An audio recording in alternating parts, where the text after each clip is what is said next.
Okay, so now Magnus is meeting up with 3 of the Zenobians that you can get in this game. And there are 2 others, and those are the 2 that escaped earlier in this mission. Actually, I think it was just in the last cutscene, if I'm not mistaken. Unfortunately, I don't follow their ideals, so they're not going to join up with me quite yet. And you can get them by following the High Chaos Frame path, but they each have some somewhat specific requirements.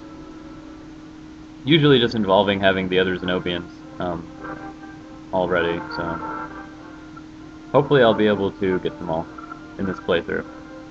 But I really want to check that Claymore because I'm pretty sure that I mean, I know I have a bastard sword because I bought one, and then I thought oh, maybe I didn't.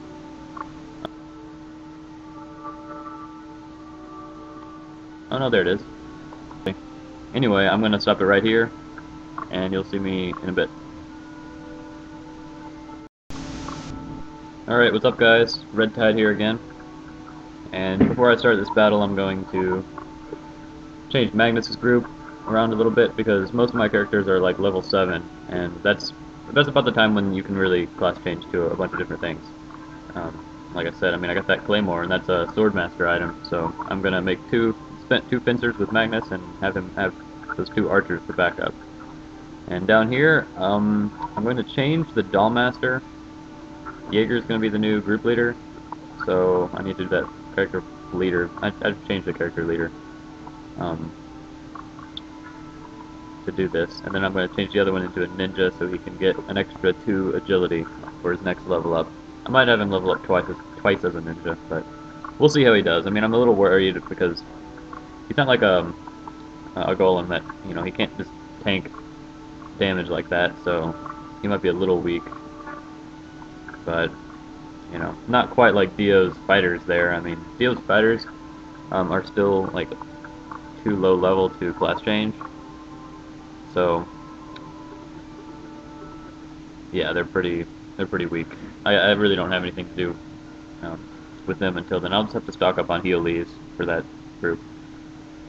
Which actually reminds me, because I didn't give any heal leaves to Leia or, I guess, Troy, because I just made that new group with him.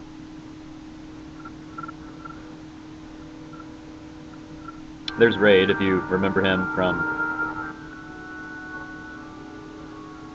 the mine.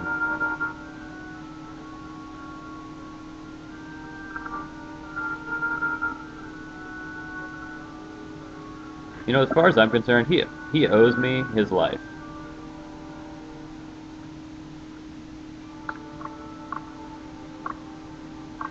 He could be a little more considerate.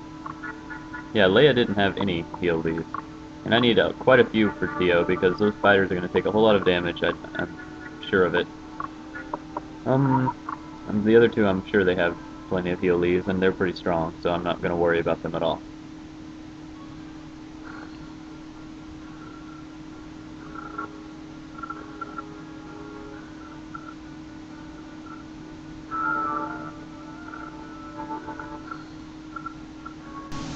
So, yeah.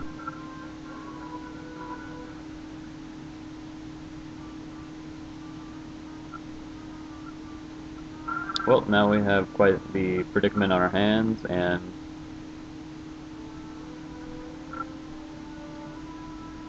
the revolutionaries have magically captured all but our headquarters for this battle.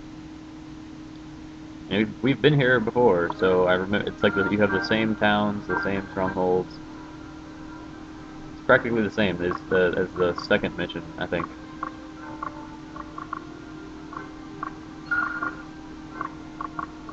So I'm gonna send my people out basically the same way. But the difference, of course, is that I'm starting in a different spot. It's kind of weird because you start like in the middle of the map instead of at like at the top. And I think, yeah, I remember the first time I did this a long time ago, and that Flying Hawkman unit, it's led by that Raven up there. Every time I would try this battle, it would just go straight for my headquarters, and I'd lose. And I don't know why, I just didn't understand I needed to defend it. But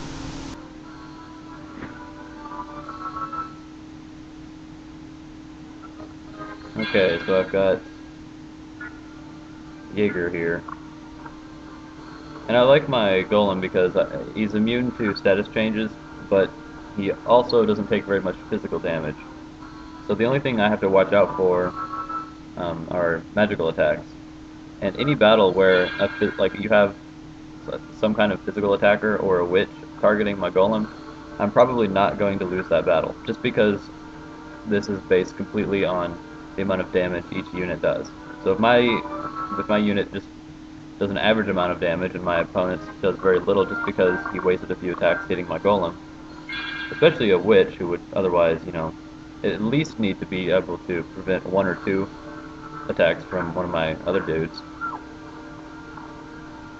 I mean, it helps to be able to actually kill them, but being able to win is another thing, and just winning, all it requires is just taking very little damage and dealing a whole lot of damage. And that's why I'm not using any witches or clerics, because even though I would efficiently win the battles overall, I mean, I just wouldn't be dealing the kind of damage that is required to always come out on top.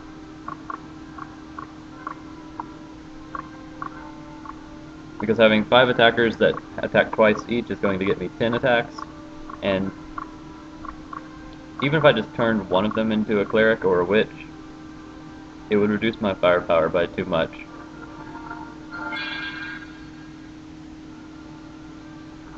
Although another problem, of course, is unit placement. Like, I'd kind of rather have moved around a little bit here, but it's usually alright. Like, we were pretty close to taking out that wizard, even with just 3 characters attacking. And so you can do it. Like, imagine, having a witch instead of one of those sorceresses. And so a lot of the time you'll end up not being able to do that kind of stuff with just 3 characters that are attacking the same unit. Because a witch, that would take you only down to the 2 characters in the middle as well that would attack.